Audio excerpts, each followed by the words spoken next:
हम सभी ने सुना है, जैसे सभी लोग कहते हैं कि परमात्मा सर्वव्यापी है, वो सब कुछ जानता है और सबके अंदर भगवान है, ये आत्मा ही परमात्मा है, ऐसा सुनते हैं। लेकिन परमात्मा का ज्ञान कहता है कि परमात्मा सर्वव्यापी नहीं है। परमात्मा जो है वो सभी आत्माओं के परमपिता परमात्मा है।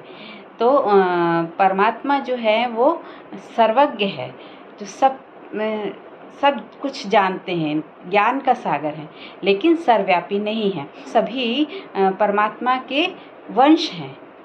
अब इसको इस ढंग से समझते हैं कि जैसे मार्बल है, तो सब जगह मार्बल एक से ही है, बस ऊपर से देखने में वो लगेगा, लेकिन उसके अंदर जो तत्व है वो तो सब में एक से है ना। लेकिन मार्बल सब एक से है, आधार सबका एक सा है। लेकिन कुछ मार्बल जो है वो फर्श बनाने में काम आते, कुछ मंदिर बनाने में काम आते, कुछ मार्बल ऐसे ही पड़े होते हैं। लेकिन कुछ मार्बल तराशे जाते हैं, उसको निखारा जाता है, मूर्ति बना के उसको तराशा जाता है और उसको फिर मंदिर में स्थापित किया जाता है, उसकी प्राण प्रतिष्ठा की जाती है, वो पूजन योग्य बन जाता है। तो इसी तरीके से आत्मा भी पुरुषार्थ करके पूजन योग्य बनती है, माने दैवी गुणों की धारणा करती है, अपने अंदर दैवी शक्तियों को बढ़ाती है जब, तो वो ईश्वर के गुणों से अपने को भरपूर कर सकती है। लेकिन वो ईश्वर नहीं हो सकती है ना।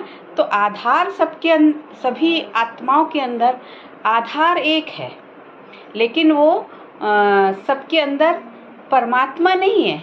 लेकिन मतलब पुरुषार्थ करके परमात्मा के करीब जा सकता है, परमात्मा जैसा अपना स्वरूप बना सकता है, लेकिन परमात्मा नहीं बन सकता है।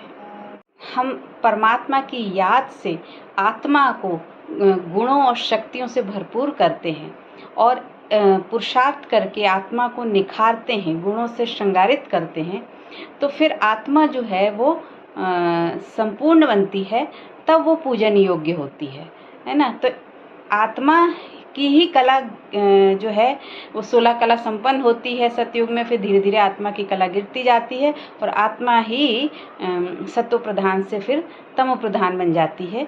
और आत्मा में ही जब हम पुरुषार्थ करके दैवी गुणों की धारणा करते हैं, परमात्मा की याद से अपने विकर्मों को भस्म करते हैं, तो फिर हम सभी आत्मा परमात्मा के गुणों से अपने आप को भरते हैं, है ना। तो आत्मा जो है वो परमात्मा के गुणों के से भरपूर हो जाती है, लेकिन वो परमात्मा नहीं हो जाती है। तो आधार सबका एक है, लेकिन अंतर कहाँ आ जाता है? जैसे आत्मा ने पुरुषार्थ किया, उस आधार पे आत्मा की कला होती है और उसी आधार पे आत्मा के कर्म होते हैं। तो अंतर बस ये होता है।